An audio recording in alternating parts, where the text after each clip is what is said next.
practice was carnage. It was crazy. Interesting thing, he nearly didn't make it to stage 1. So I thought, in my head, I was like, okay, it's now or never. And he just like nosedived into like the middle of the berm. I was just going to say, Morgane finished that by saying it was quite easy, but it was so hard for me with the heat.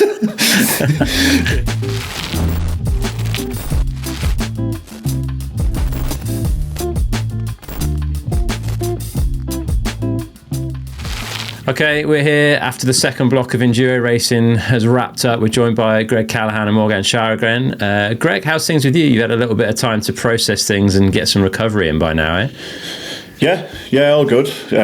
Recovery was the key word. Yeah, it was a very big start to the season with 4 races in 5 weeks. So we've had 2 weeks off now, and yeah, it's been nice to be home and try to chill a bit, but also train. So yeah, all good. Good stuff. And Morgane, it's not the conversation I wanted to be having with you today, but you picked up an unfortunate injury in Leogang, right? Yeah, I crashed on stage 2 in Leogang during practice, and I think I got quite lucky. So I only hurt my knee.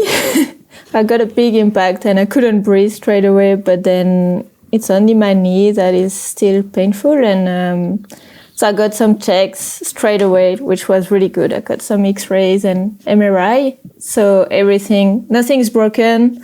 All the ligaments are still there, but it's, I've got 1 ligament, 1 tendon and a muscle that are damaged.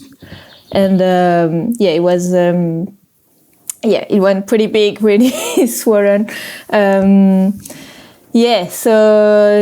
The last few weeks I've been just trying to recover and get back on the bike, and it's been quite busy, to be honest, but it's nice to see some progress. And and there was an MRI guy available like right like almost straight away. Was that somehow linked to the event? Like, what goes on in those sort of situations? Yeah, I got so lucky because I crashed on the Friday afternoon, and then I could do some X-rays straight away. And then they couldn't find anything, but it was still a lot of pain, so they said I should do an MRI to check the ligaments. And I went back, I told Bernard, and he said, I think I can maybe get a contact to do an MRI here with Red Bull.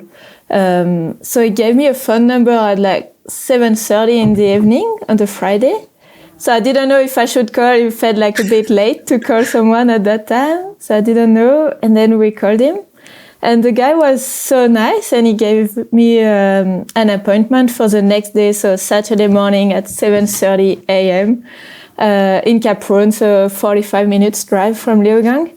And it was just amazing, and it was such so good to know straight away that nothing was broken, everything was still in place, and I could take the brace off and I could start moving, and that was a big relief. Yeah, definitely. And did you get some physio from the Red Bull team on site at the race as well? Yeah, so that was Greg. Greg went for an appointment with the Red Bull physio, and he asked him if he could see me. So that was on the Saturday afternoon, and it was amazing. I stayed for a while, and it took a lot of time to check the results from the MRI and explain everything to me, and do some exercise, show me a lot of exercise I could do, and really take his time to help me, and that made me feel so much more positive straight away about the injury, because I had a vision to what it was gonna be, what the recovery was gonna be, and I went again on the Sunday. So that was a big help. Yeah, that's amazing. What kind of rehab stuff have you been doing then? Have you just been doing like basic exercises? Are you back spinning on a bike? Where are you at? Yeah, so at the start I couldn't really do any flexion on my knee. It was just really, really straight because it was so big I couldn't move it. So the main thing was to try to get the edema down. So a lot of icing. I rented one of these machine. It's called a Game Ready, and it's ice. It's like cryo, so like really cold, and also compression. Uh-huh. So I do that maybe 4 or 5 times a day. It's 30 minutes sessions. And that helps a lot to, just drain the knee and make it, feel better. And then, doing a lot of physio almost every day, doing some exercise and try to get the flexion back. Like, it's taking a bit of time, but we're getting there. And I tried for a few days since I think last Thursday, I tried to go on the turbo to try to spin the legs, but at first I couldn't do it. Even I put the saddle really, really high to to try to be able to pedal, but I couldn't for the first few days. And then since Sunday, I've been able to do it. And day by day, I take the seat down to like a more normal position. And yesterday was the first time I went outside, so on my mountain bike, but on the road for a spin, and felt good. So it's progressing every day. So it's really annoying because I had so many plans for these 2 weeks. There were a lot of bike parks were opening around here, and I really wanted to just to ride for fun and train, but it's been quite different, but also I can't really complain. I haven't been injured so much the last few years. I checked and I checked on Roots and Rain because I wasn't sure, but since my first full enduro season, so 2019, I never missed a race in enduro. So I can't complain. It's pretty good. So you've had a good run. Yeah, for sure. Have you got a feel for when you think you'll be back racing? I think we're a week off of Val d'Ifasa. Is that too optimistic to think you might be back for that? It's so hard to know. Honestly, I saw a specialist in Annecy last week, and he told me it would be 3 months until it would be fully recovered. So I was like, oh, wow, that's not what I expected. But he also said I could be back on the bike way sooner. And we just have to see with the pain and with the flexion I can get. So right now, I don't really know. I think Latville is going to be fine. I'm quite optimistic for Latville. And Canada, I think I'll take a decision on Sunday or Monday. So, we'll see. Watch this space. All right, let's talk a little bit about the last couple of races then, Greg. We started out in Loudenvielle, which was a good race for you last year. Very different conditions this time around, hey? Yeah, complete polar opposite. Last year was complete mudder, like the wettest race we've had in years. So it was kind of it was slow, technical, physical because of that. And then this year, with the course, we lost maybe the most technical stage. So it was a less technical race, I would say. And it was so dry, and they'd done some real nice work on the trails. So they were flowing a lot better, like sections last year where you kind of had to, slow up and be delicate. Now you could just attack it. So it went from such a slow technical race to a really fast, less technical race. Scorching heat, just so dry. So it couldn't have been more different. So it was I had a good result there last year. I got 3rd. I was on the podium, and I was obviously really happy with that. And then this year I was 10th, and I was actually really happy with that as well. 12th, because it was maybe my best race in those conditions, I would say, and so steep, dry, and less technical. So I was actually really happy with that. It's interesting how you can have such a different result but still be happy with it, It's all in context, I guess, right? Yeah, and it's kind of, you're measuring, for me anyway, I measure a lot on my performance, and I feel like I didn't have much more to give on that day, so that's where I was, and you have to be happy with that. Yeah, how big of a day was it? Like, what are the kind of stats from that race day? I don't actually have them on the top of my head, but do you remember, Morgane? Yeah, I was thinking that. I was like, I'm glad you asked Craig. Normally I'm good with the stats, but this one I'm lacking. I think it was 1,500 meters climbing. Okay. Because we went up twice. I don't know, maybe, I think 15 or 14. Yeah, it was 1,500, I have it now. Kilometers, I don't know. So like a fairly normal big bike ride day rather than like a huge enduro day then, is that fair? Yeah. Yeah. It was nice because we would do one big climb to go to stage 1, just on the road, but it was like an hour 40, I think we had. So quite a long one, but just on the road, and it was nice to warm up before the first stage. And then we would go to the other side, so more lifts and short climbs. And then we would go back to the pits and do another climb at the end. So it felt quite easy. Yeah. Greg, any tricks for like staying cool in those super hot conditions? You're an Irishman, you like the cooler weather. Like, have you found any ways to do it? I mean, obviously hydration's important, but are there any other tricks? I was just going to say, Morgane finished up by saying it was quite easy, but it was so hard for me with the heat. The heat really beat me up that day. Yeah, it was quite, on paper, it wasn't a massive race, but with the heat, and we did stage 1, and then you got to lift up the other side of the valley. And we did stage 2 and 3 in really quick succession, and actually stage 4 as well.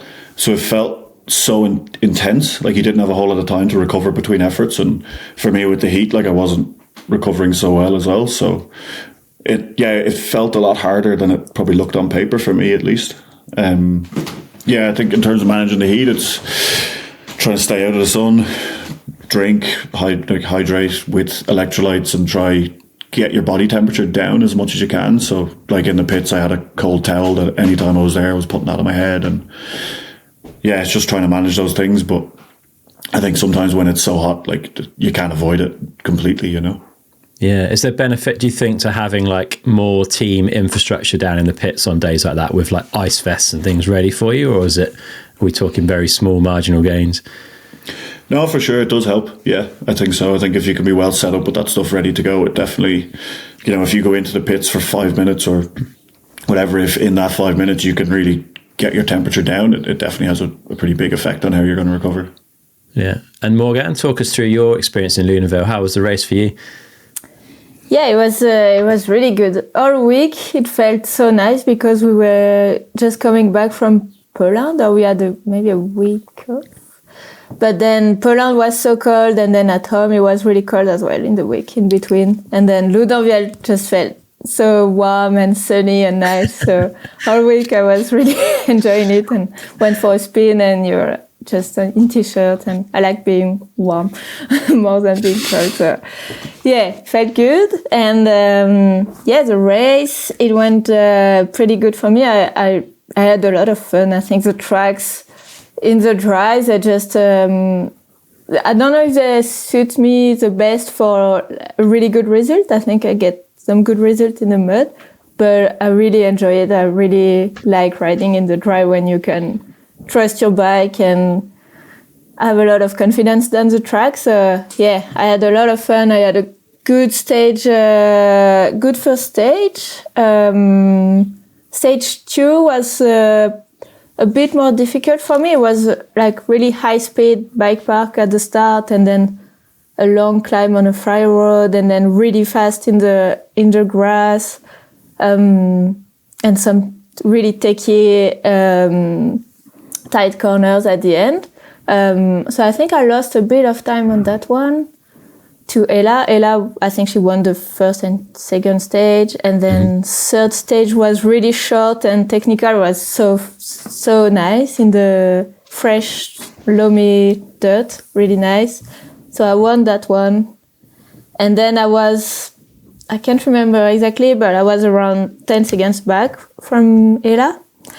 So I thought, in my head, I was like, okay, it's now or never. It's 2 more stages that I really liked. And I thought I really had to push if I wanted to get closer to Ella. So I started on stage 4 pretty good, and then I just crashed in a random corner.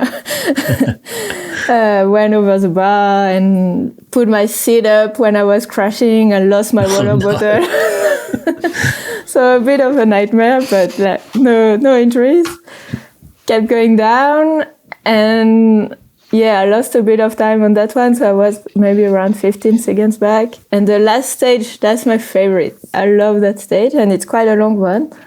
So again, I was like, okay, I'll try to push and see what happens.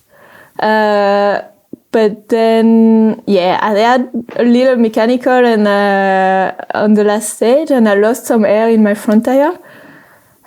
So I was like, oh no, I got a flat. So I was just hoping to make it down to the finish, and I went down in a bank and just made it to the finish. So I was really happy, and I kept my second place. So. Yeah, a bit of eventful last two stages, but I was just happy to push. I tried, and Ella was just faster, but really happy I got second. It's nice to be on the podium, and good race. Nice. And we've got some of these younger riders and newer names kind of continuing to mix it up. Winnie Goldsberry taking her first podium there in third place, which was cool to see. Yeah, it was so cool to see, and she was so stoked about it. She had a tough time in Poland. She had to quit from the race because she crashed and got a concussion. So I think she made the right move in Poland. She really didn't want to stop the race, but I think she made the right decision to stop and start to recover, and she followed a really good concussion protocol. And then she was back really fit for Loudenvielle, and it paid off. She got her first podium, and she was riding so well. So, really, really good to see. Yeah, definitely. And then Nadine Elacosta and Lily Plancart in fourth and fifth, respectively. Cool to see those two back up there as well. Yeah, again, some young riders, and they're pretty consistent this year, always I think Nadine has been in the top 5 at most of the races, and Lily in the top 10 and doing some, fifth in Loudenvielle. So, they're pushing, and they're all really enjoying it. I think there is such a good atmosphere between everyone, and I think Winnie and Simona, they're such good friends. That's so funny when you see that together. They're just laughing all the time, and it's so good to see, and pretty cool. Definitely. And Noelle Hoskin, she took the win in Poland, but wasn't at the last couple of rounds. Was that a decision to kind of just based on budgets and what round she could be at? Do you know much about that? Yeah, I think that's what she planned to do. She didn't plan to do a full season, probably because of budget. I would imagine. I don't know too much. And then she wasn't planning to race Canada and Loudenvielle, which are the next 2 rounds. But now she made the decision to come, I think, after her really good result in Poland, her win. Yeah. So, that's great that she's going to be back. And then also Andréane Lantionado, she wasn't in Loudenvielle. She had an event planned in Whistler for some coaching and like really, really cool event. Coaching some young riders. So she couldn't be there, and we were also missing Rafa.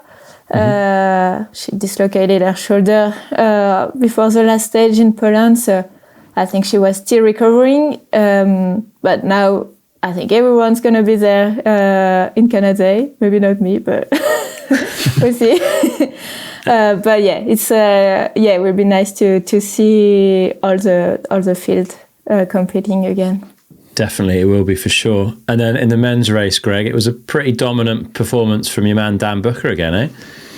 Yeah, he was really on one, and he has been on one. It was, it was really impressive. He just seemed so relaxed and confident, and to be enjoying himself. Like I rode around with him for a fair bit of the day, and like he made up a song for the day that he was kind of like singing before stages and maybe during, and like that was the kind of vibe he was on. You know, he was just having fun. I think I don't remember the whole thing, but I remember part of it was like, "Don't blow the turns or your legs are going to burn."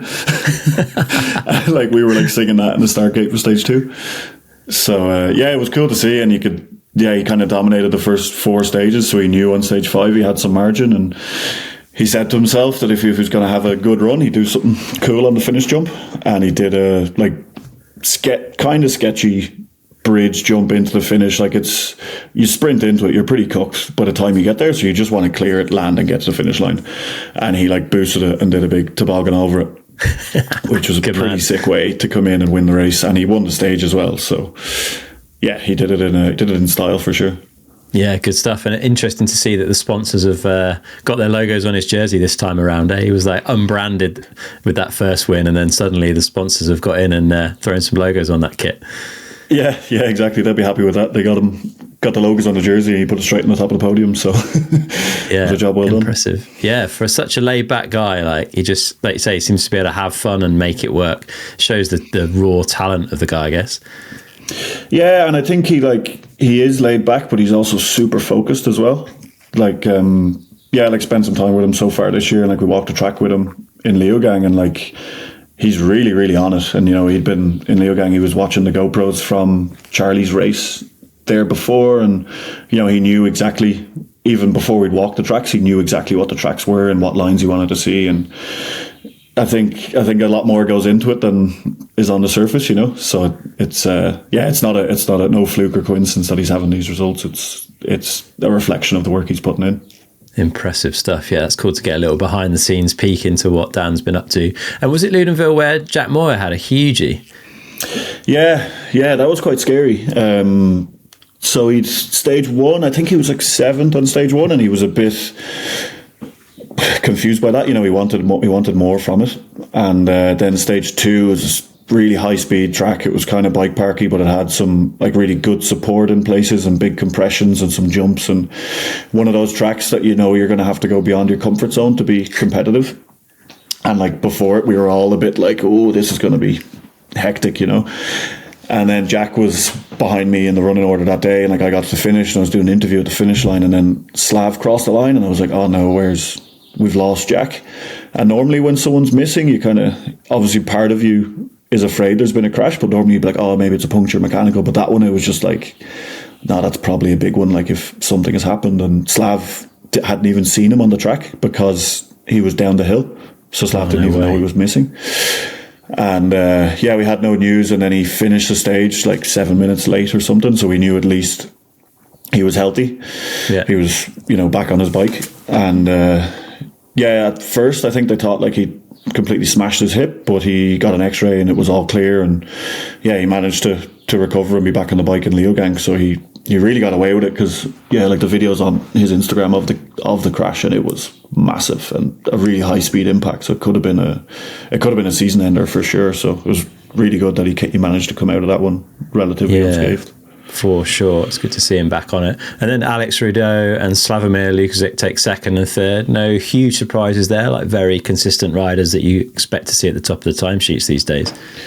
Yeah, and Slav has been so solid this year. Like Pietra and Poland they've been strong races for him the last couple of years, so you almost expect him to be up there. But then, like Loudenvielle and Leogang, you're kind of like, okay, let's see how he goes in these ones, and he's on the podium in both races. So like he's kind of setting the bar this year for consistency and the level that you need to be at, and the points are reflecting that as well, that he's built up quite a lead now, because he's just been solid at every venue, and we've had such different races, yet he's still there, so yeah, it's impressive. It is impressive for sure. And then Jesse Melamed in 4th, like not the start to the season that Jesse wanted, but it was definitely starting to get back where we'd expect to see him in Loudenvielle. Yeah, for sure. I think getting the puncture on stage 1 in Pietra definitely knocked his hopes for the season straight away, which is tough to deal with. So you could see in Loudenvielle he was kind of building back the confidence and getting back to where he wanted to be. And I know 4th is probably not exactly where he wants to be, but it was a big step in the right direction for him. So yeah, it was a good building block for him. Yeah, and then Leif Rogers in 5th. What do we know about Leif? Am I even pronouncing that right? Yeah, that's it. Yeah, that's career best for Leif. Like, that was so sick. So himself and Evan Wall are riding for Harrow this year, and those two plus Elliot Jemison they went to Malini for the week between Poland and Loudenvielle, and Malini's quite similar to Loudenvielle, where it's steep, and if you're comfortable with that kind of steepness, you can commit a lot. And they said for the week they were just riding tracks, taking turns going in front, just trying to go as hard as they could, drop each other, and just pushing each other for a week non-stop. And I rode with them on like the Tuesday of Loudenvielle, and we were riding this track, and I was like, geez, boys, like this is quick. And then Richie joined us for a run. He was on his downhill bike, and like we stopped like 2/3 the way down the run, and Richie was like, geez, you boys are hooking. And I was like, yeah, these boys are probably on for a good one. And yeah, sure enough, Leaf got 5th, Evan got 10th, and Elliot, it was his first race back after a broken hip, like, I think 4 or 5 weeks before Loudenvielle, he broke his hip and he was already back on the bike, and he put it in the top 20 with a 19th. So yeah, the week of trying to drop each other in Loudenvielle, or in Malini, sorry, obviously paid off, and yeah, it was pretty cool to see. The boys were stoked with that. Like, I was teammates with Evan on Da Vinci for 2 years, and you know, he's had a rough go the last few years, so it was really cool to see him get his best result with a 10th, and yeah, be where he can be. Good stuff. All right, let's move on to Leogang. Morgane, we'll start with you. You didn't, unfortunately, get to see a huge amount of the trails before the knee injury came into play, but like, how was that first stage and a half of practice? Yeah, it was. I think it was quite hard for everyone, because the conditions on the outside, in the open, it was really good conditions. But then when you would go into the trees, it got so slippery. And I think that first stage, it got a lot of roots, a lot of, also really narrow trails in the open. So a lot of people had some issues already on that first one. I think Greg had a huge on the first stage. But yeah, no injuries, so that's good. But yeah, everyone stopped a lot. Usually you don't see too many people stopping when it's a venue where we've raced before, because we already know the track a little bit, and there will be maybe one really technical section where people would push back, but not that much. But there, I feel like there is a long off-camber in a lot of routes in the middle of the track, and everyone was there. There were people everywhere on the track. It was quite not the easiest for the confidence, I would say, but it went okay. And then I went to stage 2, and it was similar. Like, the first corners were just in the grass, in the open on a ski piste, so that was riding really well. So I was starting to get my confidence back, and then got into the wood, and it got really slippery. And second corner in the woods, I think my front wheel just slid on a big rock, I went down, and I think a lot of people crashed in the same corner, or nearly crashed as well. So like, many issues. I think the rock got moved after, which was probably way safer for everyone. When I was in the hospital in the afternoon to get checked, I saw Alexis Cardo, one of the French rider, and he had a arm injury, and he ended up having a broken scaphoid, and sure enough, he crashed in the same corner. No way. Yeah. Oh man. So that's where it stopped for me. I got some help, fortunately. Like, Greg was there, and Andrian, and some people helped me to get back down. Went down on the blue track on the fire road to the medics, and that was the end of Leogang for me. That was all she wrote. Greg, what happened to you? You were spotted again without a peak, right? The second time this season. Yeah, as Morgane said, like, practice was carnage. It was crazy. Stage 1, I had a hugie, because like, the top section was fast and the grip was good for the most part, but then you would get sections where it was just like slick and hard pack, and where you would want support, maybe it wasn't there. And I came in fast to a corner that had kind of blown out, and just took the front, and went down pretty hard, and lost the visor, but I got it back on straight away, so it was okay. Eddie arrived straight away and just like handed it to me, like, there you go. But like, even that, I got up, and Bailey Christie was like 50 meters down the hill collecting his bike from a crash he'd just had. Tarmo Reinanen was putting his bike back together after a crash he'd had in the same corner.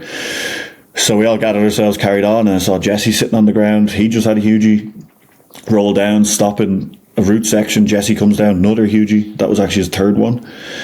So we were just like, everyone was just like a bit shell shocked, of how hard it was to ride, because it was just like, the ground was hard because it was dry, but then there was some damp patches, and there was a lot of roots, but you would have a route section, and at the end of it, there wasn't really somewhere to catch. It was just more roots. So you just had to kind of hope for the best. There was nowhere you could like find somewhere to like catch yourself and change direction or get some support to rebalance yourself. So yeah, there was quite a lot of crashes, and then so we finished stage 1. We're like, right, reset, go on up stage 2, drop in, do a few corners. I had a bit of a moment in a corner, like slipped, and like stop and just look to my left, and there's Morgane sitting on the ground looking not too happy, and yeah, the carnage continued. So yeah, it was really tough, and yeah, even that second stage was so slick and hard to ride. And it definitely got better as the day went on. Like that was on the Selbach side, those first 2 stages, and then when we headed back to Leogang, the dirt was a bit better. The trails were just a bit more rideable. It was kind of drying out, but also the dirt was just a bit softer, so you could actually get your tires into it. Yeah, it was pretty crazy practice day, honestly. Like I don't remember that much carnage on a practice day for a while. And a fairly big day out. Like you guys were out for quite a long time that day, I think. Maybe that's just because you spent most of it picking yourselves up off the ground, but like it seemed like a long practice day. Yeah, no, it was for sure. Like again, on paper, it didn't look that big. We only did like 1,000 meters climbing, but we did 5,000 meters descent, and I think we started at like 9 o'clock and finished at like 6. Like it was. Yeah, a long day on the bike, especially when you're dealing with all that stuff. You know, that all takes energy out of you when you're hitting the ground. So, yeah, people were pretty cooked afterwards. We were pretty happy to have a rest day in between practice and race for that one. Yeah, definitely. Well, and the night before the race, we got to see a preview of the first episode of the Warner Brothers like Drive to Survive style series following Enduro, which I think is called Grit and Glory. Morgane, I think, was unfortunately off sorting her knee out, but Greg, you were there. Any thoughts on that like preview teaser that we got to see?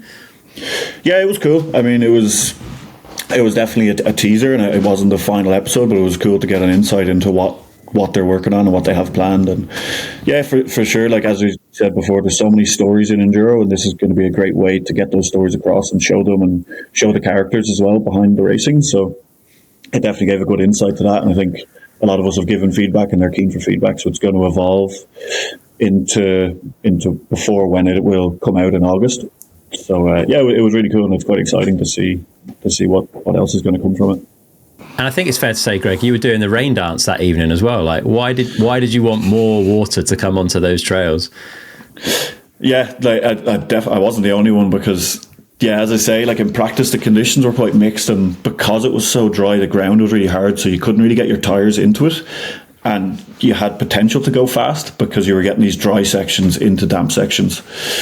So yeah, I was kind of hoping for rain to slow it down and soften up the dirt, and you know, be able to get your tires into it, and yeah, try get some more grip into the dirt actually. So like I was hoping for full rain rather than that awkward in between. And yeah, the rest day, there was all week the forecast had like a big storm and a big load of rain, so we knew it was going to be wet, but we didn't know when or how much. And the rest day, like we woke up and looked outside, and it was like, yeah, it's going to rain any minute. And it just looked like that all day. It never actually rained, and that was the downhill race day. So it was looking like they were going to get a mixed race or a wet one, but they had a dry one, thankfully. And sure enough, then Sunday night or Saturday night, we put like a cup outside to measure how much it rained if it rained in the night. Come out Sunday morning, it was raining, and there was about 20 mil of water in the cup, so we knew it had rained already quite a bit. So the mud tires went on, and yeah, it changed the race quite a lot. It changed conditions quite a lot, and I think most riders agreed it was for the better, because as I said, the ground was softer, it was a bit slower, and it was a bit easier to manage. You kind of knew where the grip was and it wasn't, and it was a bit more consistent and predictable. Yeah. Is that cup something you would do on any race where you think it might rain, to get that information on how much had come down? I'd never thought about it, but it's a useful little diagnostic to like how wet it might be out there. Yeah, I might carry it on. It was just, I think it was Matthias, my mechanic, before he went to bed, he was like, oh, we should put a cup out to see, because we were kind of back and forward with tyre choice. So we wanted to know how much it rained if it had. And he put it out, and it was actually quite useful, yeah. Interesting. I hadn't thought about that. And Morgane, like you say, your first time in a long time not racing. Did you consume the race? Like, how did you operate as a fan on race day? Yeah, I went to the pits quite early in the morning. So I saw the Eddie and Matt from the team leaving for the start and preparing, changing tires, getting the big jacket. I think they made the rain jacket mandatory because it was such a big day in the hills. So yeah. yeah, they were just getting gloves, getting a lot of spare gloves, and so it was cool to see them getting ready. They were still in good spirit considering how much it was raining. And then I stayed for a bit. I went to see the physio again, and then I just I couldn't move really well. I was on crutches for the weekend, so I couldn't really access the bottom of the stages. So I just watched the live timing, but I was just checking everything, and really was pretty exciting, to be fair. Like, I was really into it. It was quite a bit of because the stages were so slippery and hard to ride. There were stages where people would do really well, and then they would crash on another stage, and then the times would get quite tight. So it was quite exciting. Yeah, there was definitely some ups and downs in the results. And Ella Connolly, I think it's fair to say, is on great form this year, but not a walk in the park for her. I think she had a few lie downs and some issues along the way. 2 stage wins from Simona Kuchenkova to keep the challenge there. But it's good to see those two battling at the top. Shame that you weren't part of it this week, but cool to see. Yeah, for sure. It was really exciting, I think. Ella, she started really well, and she won the first stage, but then Simona was on great form. I think she was really, really confident, and I heard she was doing some really amazing sections, really confident. So great. Yeah, we were all the guys at the top of stage 3. And we had some time before our start, so we walked down the first section, and it was pretty nasty route section with a compression at the bottom and then a corner, and there was a few ways of riding it, but no matter what, you were going to have to dance across some routes. And we were checking out our lines while the girls were coming down, and Simona came through it like a woman possessed. It was insane. Everyone was riding it well and getting through it clean and fast, and she just attacked it. It was so impressive, and all the guys, we were all standing there just we would all be very happy if we rode it as fast as that. It was crazy. So you could definitely see she had that confidence, and she was attacking the tracks where others were maybe trying to stay upright and stay clean. So it was really cool to see. That is exciting when you see riders like that. And another podium for Winnie Goldsberry. There's some consistency forming here, and on a day as challenging as it was in Leogang in those conditions, putting together a podium and a consistent race is impressive, right?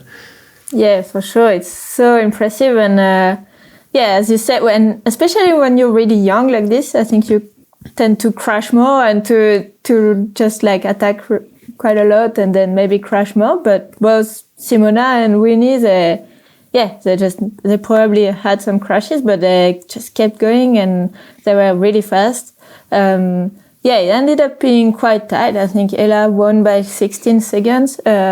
She lost a lot of time on stage 4, I think, where she had a few crashes. So it's crazy when you see the best in the world. They still crash because it's the conditions and the track were so hard. So fair play. It's really impressive that everyone made it to the finish, and really strong. I think Simona as well, she had an issue with her jacket on the last stage. So I think the weather got better, so she put her jacket I'm not sure where she put it, on the maybe back protector or on the back, and then it fell down in her rear disc on the last stage. So I think the last corner she couldn't brake, and then when she got to the finish, there was just a jacket in the middle of the disc, pretty cool. She couldn't make it to the finish. Amazing. And then we're seeing some consistency in these names floating to the top as well. Nadina Acosta and Barbara Vodja rounding out the top 5. So it does feel like we're starting to see this, I guess, new wave of riders that are getting the hang of it, right? They're working out how to consistently put down fast performances. Yeah, for sure. I think in the past, maybe they would have a really, really good result, and then some races where they would be a bit further in the ranking. But now they're always there. And once you understand, once it clicks, you understand the race pace and the limit kind of for race fast but not crash. Then, gets gets a bit easier. And I think they nailed it for sure. And it's so cool to see. It definitely is. Greg, talk us through your race then. The rain had come, the mud tyres were on, a happy Irishman. How did it come together on race day? Yeah, it was, for sure. I was happy that it rained, and I kind of saw it as an opportunity because I know that they're my favourite conditions and I know I can do well in those conditions. And it started off well. Like the first stage was one of the toughest. The bottom was super technical, and in those conditions, when it's so technical, you know it's going to be very physical because you're kind of wrestling the bike, especially with the upper body. So I tried to pace the first stage. Like I rode the top half fast and well, but where you might maybe sprint, I was kind of trying to breathe and recover to attack that bottom section, and it worked out well. I got fifth on that first stage, so I was like, right, okay, that was a good tactic, like do it again. And I expected on stage 2 the bottom third is kind of bike park berms, but they can get quite soft when they're wet, so I thought they would be quite cross country, like just pedaling through them rather than carrying any kind of speed. So I paced it again on that one, but definitely too much. And before that muddy berm section, there's like a wooden wall ride, and there was a marshal on that, and she was cheering for me, and then I was like a few corners below and I could hear her still cheering, and I was like, oh no, either she's a big fan of mine or Booker is coming. Oh, so you had the pleasure of having Booker behind you, did you? Yeah, so I had Dan behind me for this one. Yeah. And so that kind of gave me a kick. And then I did have a bottom section, and I think I probably did get some time back on that bottom section because I had saved some energy, but it was too much. And when I finish a stage, I'll like lap my Garmin, and then when the next rider crosses, I'll lap it again, and I'll see if it's plus or minus 30 seconds just to get a quick indicator of how it's been. And I lapped the Garmin, and then I kind of saw Booker come, and I looked at it and I was like, oh no, I've lost a lot of time here. So I was 15th on that one, but I lost I think I was like 17 seconds back on the win. So I kind of knew I've given myself a job to do here for the rest of the day. But my riding was good, and I knew I just needed to not try to outsmart things, and I tried to be smart, and it definitely didn't work. So then stage 3, I was like, right, attack it, and had a good one there. I was 6th, and stage 4 was going well. I was riding the best I had for the day, I would say. And there's a fresh bottom section in the woods, and it was kind of quite loamy, and there was a high line I was doing across to get above some roots, and it was quite a soft high line, and I got into it, and where I planned to drop back into the track, the rut kind of continued. So I was like, okay, I'll just stay in this rut. And once I went to catch that rut, my front just went through it and went down the hill, and bike went down the hill, spent ages faffing to get going again. C-post was up, suspension was locked, because while I was getting the bike, I was pressing all the buttons. So lost so much time there. I was 49th on that stage, which was really frustrating because after stage 3 I was in 6th, and it was quite close in front of me, so a good race was still on the cards. But I definitely felt like I threw it away with stage 4, and then I had an 8th on 5, and I was happy that my riding was good, and 16th on the really short stage 6, so I got 10th overall in the end, which was solid. But it's like saying like Loudenvielle, I was happy with a 12th because it was a good performance. I gave a good performance for myself, but Leogang was 10th, and definitely a very different feeling because I felt like I'd let a good opportunity slip. So but it was one of those days for so many people. Like the bottom of stage 4 was carnage. That fresh section really caught a lot of people out, and we were down there, and everyone just came across the line and be like, I crashed out of mechanical, and no one had a good one except for William Brodie, who was quite funny because we were all telling our horror stories, and I think someone said like, did anyone have a good one? And William was just like, I thought it was pretty good. And sure enough, he won the stage. He didn't know it at the time, but he won the stage. Well, and I think we mentioned William Brodie in the last time we caught up, and then taking that 5th place in Leogang, like very much a privateer. I think you mentioned a window cleaner when he's not at the race circuit. That's super cool to see, eh? Yeah, he's been so impressive this year. Like he's been in the top 10 in every race, and he was 5th in Leogang with a stage win, which was incredible. Like I got the gondola with him on race morning, and he was asking what tyres I was running. I was running Argo Tals, which are kind of a mid to mud tyre, and he was like, I put one mud tyre on the front just because it's all I have. I don't have two. I was just like, fair play. Like it's so cool. And like this week with 2 weeks between the races, and he's back in Interlead and cleaning windows, and I'm sure he'll be flying next week again. So yeah, it's really impressive to see what he's doing and being so consistent with it too. Like he's just he's a good lad. He's a stylish rider, and he's getting the results, and yeah, it's really cool. Good to watch. Yeah, and then Jack Moyer, impressive to bounce back from that horrific crash in Loudenvielle and take 4th in Leogang, eh? Yeah, absolutely. And he was another one that came a cropper on stage 4. He had a crash on that one, and without that, he was definitely within a shout of the podium. He was only 3 seconds off the podium. So yeah, it's good to see him on the pace, and it was good to see him even racing in Leogang. Like I was surprised to see him riding shakedown during the week. So yeah, very good recovery for him, and yeah, he's definitely got the pace this year. So I think I wouldn't be surprised if we see some more wins out of him before the season's over. Yeah, we've got a long season still to go. And then Slav keeping the overall dreams alive in 3rd. Like you said, just smashing out a super consistent season so far. Easily the most consistent rider. Yeah, for sure. Again, like it was a tough day for an overall leader, I would say, because so much could go wrong and you could really easily have a nightmare. And he just kept it solid and fast. Like he's on the podium. It's not like he kept it safe in the top 5 or top 10. Like he was still in the mix and still on the podium at the end of the day. So yeah, he's making it hard for anyone to catch any points up on him. He is, for sure. Charlie Murray back up in 2nd, like been a steady start to the year for Charlie, like working his way back into the mix. He's going to be pretty stoked to walk away with that 2nd place, I would imagine. Yeah, he was very happy with that. Like it was a tough off season for him with some injuries and stuff, and that led into a tough start to the season. And I think he was kind of scratching his head a bit, and he definitely wanted to be higher up than he was at the first races, and he's gradually just been stepping it up each race, and then he made a pretty big jump in Leogang to get on the podium. And I think it was kind of a nice redemption for last year, because last year he almost won the race and then had 3 massive crashes on the last stage, which was crazy to watch, because that one they actually had a live screen at the finish line and it was mental. So yeah, he felt like he had a bit of unfinished business, and yeah, I'm sure he's definitely happy to get that 2nd and get back on the podium, and he'll be hungry for Canazei, because that's a race he's gone well at in the past. He's he doesn't mind a bit of altitude, he doesn't mind a bit of pedaling at altitude. So yeah, I think he'll carry that momentum on well now for next week. Yeah, and another man with momentum is Jesse Melamed, taking his first win of the season. We've seen some stage wins. We know the pace is there, but he's put it together in a race weekend for the first time this year. It's good to see.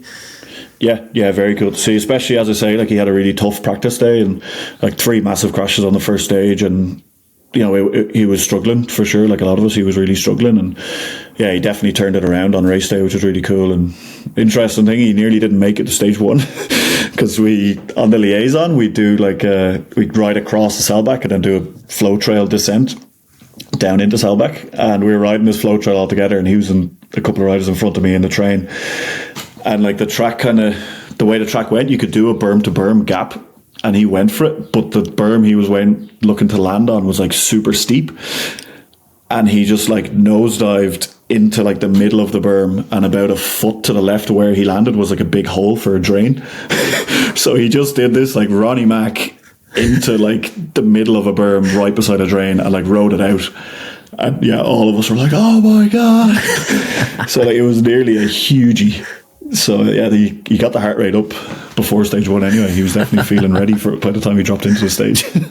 Amazing. These are the stories we love, man. And we should look quickly at the overalls. So Slavomir leads the men's from Dan Booker, Charlie Murray, William Brodie, and then Jesse and Jack tied on 910. Greg sitting in 7th.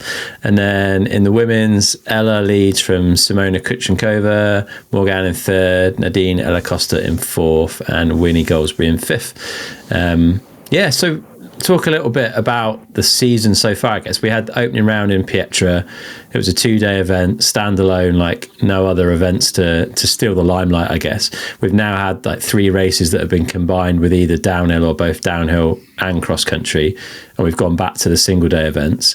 Like, Morgane, how are you feeling what that's done for Enduro? Like, do you think the buzz has continued that was there at that like early start in the season? Do you think we've suffered a little bit being thrown in with the other events and will benefit from getting back to doing some Enduros on their own? Like, how are you thinking about it?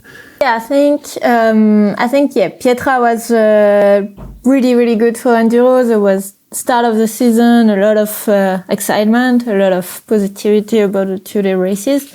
And then Poland was really good. The fans were amazing. It was really busy at the event. I think for sure we get less media. There's less time for people also to watch content when there is also the downhill on the same weekend or cross country. So I think, definitely we suffer a little bit from that. I would say it's nice that we get some events where it's just enduro, like next week in Canada. I think it's gonna be really good for us, back on the 2-day races and no other event on the same weekend. It's also nice when there is a downhill, there is more people, and it's nice to see everyone from the downhill. And I think it would be cool for the fan to also to be able to watch the downhill and then maybe stay to watch the enduro, like in Leogang. The enduro was after the downhill. I think it's there is some positivity in both, but I think for me, I think when there is only the enduro on a race week, it's just a bit easier for everyone, and more time, more media, more focus. Yeah. What do you think, Greg? Yeah, we got Canazay this weekend with just the EDR crew on their own for a big weekend of racing. Do you think that's a beneficial thing? Yeah, I think so, and I think it's kind of venue dependent as well. Like we see in Poland, they've got a really big passion for enduro, so having both events works quite well. And also here in Hotsoval, like it's different venues and different weekends for the different disciplines, but it's still all the events are under the one umbrella. So I think there's ways it can work for sure. But in terms of Canazay, like they love enduro there, and they want to put on a really good show, and they put a lot of effort in. Like last year we had world champs there, and it snowed, and that race easily could have not happened. Like they had 100 people out shoveling the trails to get the snow off so we could race. Like they really, really put the work in. So I'm sure it's going to be a great race, and there's going to be good crowds and good passion behind it. And it's always a special venue to go to. Yeah, and then after Canazay, we're heading off to La Tuile for the first time for downhill, but Enduro's been there in the past, and I think from what I remember, the trails were pretty incredible. They've also announced it's going to host the first ever Enduro World Cup night stage at the end of the event.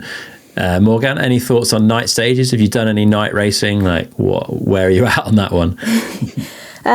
No, that's going to be my first night stage for sure, but it's pretty exciting. I was stoked when I heard about that. I think for sure it needs a lot of preparation and thinking from the organizer to make sure it's the lights are really good and there's no shadows, and then we can ride properly, and it's the same conditions for everyone. So that's, I think, a lot of work for them and a lot of preparation. But for us, I think I saw a video from that Greg shared about a race in Spain where they had a night stage, and it looked amazing. There was a lot of people on the side of the track, and all the trail was lit up, and I think it's gonna be really cool. So I think in La Tuile we're gonna have 3 big stages.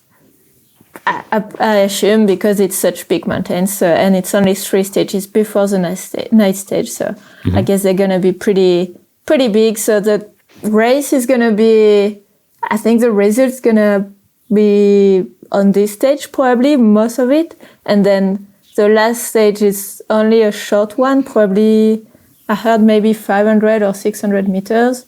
I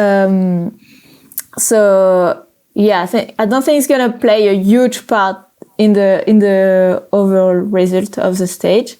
I think it's just gonna be really cool for the spectators, and nice to have an event a bit different, and that's pretty exciting, I think. Something different, yeah. What are your thoughts on night racing, Greg? You keen? Yeah, I think it's going to be really cool. Like, as Morgane said, like they've done it in Spain before, and it looks like it's really well received and always gets a massive crowd. And I think we've all seen, the WRC legendary clips of Monte Carlo at night and how much the fans get behind that. So I think it's going to be really, really cool and exciting. And in terms of the racing as well, like looking at the overall, like that, the way that men's and women's overalls are shaping up, that stage could crown the overall winner actually around early.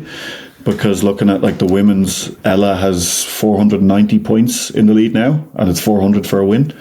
So, you know, if things go well in Canazay and Loudenvielle, she could be crowned champion on that night stage, which is pretty cool if it's going to be such a big crowd and good atmosphere at it. And it's almost the same in the men's, where Slav has 290 points lead ahead of Dan Booker. So depending how Canazay goes and Loudenvielle, like that, if he can stretch that gap out, he could nearly seal the deal on that night stage. So yeah, it could shape up to be a really, really exciting stage to finish the weekend of racing. So yeah, really cool. Yeah, definitely. It's going to be different. What time of day is it going to be? I guess it's going to be pretty late still by the time it gets dark that time of year in the Alps. Yeah, I think like last rider will be about 10:30. So I know they're planning like a bit of a festival vibe at the finish and a party going on. So yeah, it could be chaos. Like it could be really cool. Trackside beers it is then. It sounds like it should be a fun evening in Loudenvielle. And then we're into the summer break. What do enduro riders do with their summer break, Morgane? Are you going to be jetting away, laying on beaches, or is there riding bikes to be done? Yeah, I usually, I'm always tempted to go to Crankworks and go to Whistler and do something like that. But also it's such a good time of the year around here in the Alps, where all the bike parks are open and there's a lake and it's just so nice.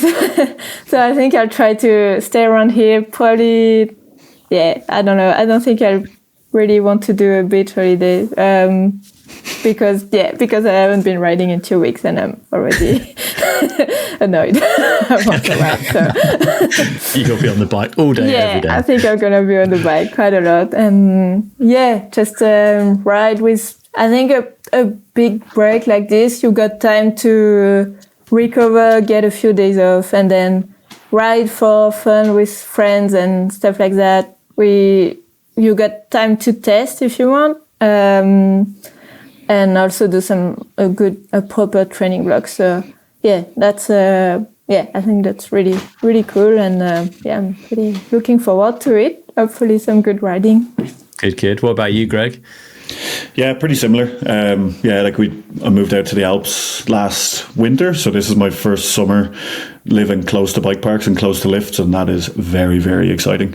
So I'm going to try stay around here for as much of it as possible and make the most of that summer season. And I'll go home in August for Irish Champs, which is always a stressful and exciting weekend.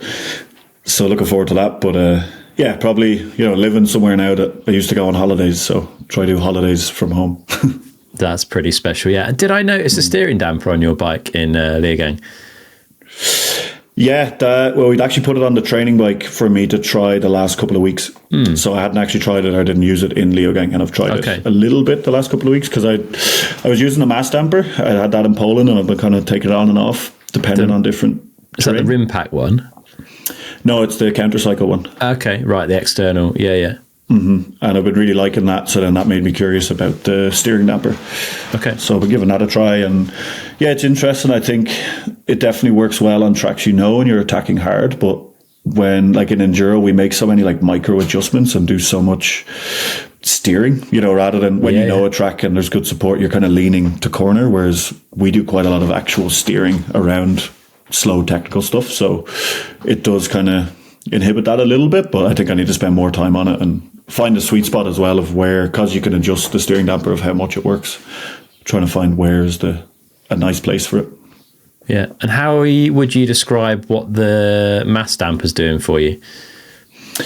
Main thing is it calms down the front end. It gives you get less feedback into the hands and you get more front wheel grip, which is fantastic, obviously. But I think, again, we do so much steering and change the direction, and I feel like the inertia of the mass damper, it kind of wants to go forwards.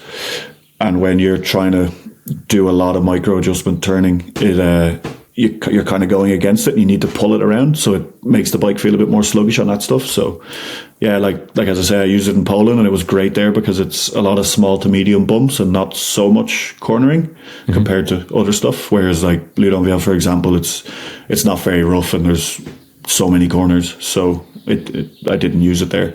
So yeah, I think in the right place, it definitely has its advantages for me. Yeah, and is it tuned? Have you selected a particular like frequency or weight or something, or is it like an off the shelf element? It's off the shelf, yeah. So the counter cycle, they have two. They have the Enduro one, which I think is 380 grams, and then a downhill one, which I think is 550.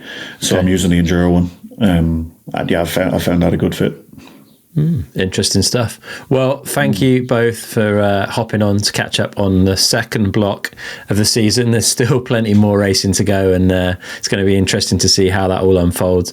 Morgane, we're always sad to see you off the bike, and hopefully things go your way and you're back fighting fit and ready to go again soon. But yeah, thanks for catching up, and hopefully we can sit down again a bit later in the season and see how the next block of racing's gone. Thanks, Chris.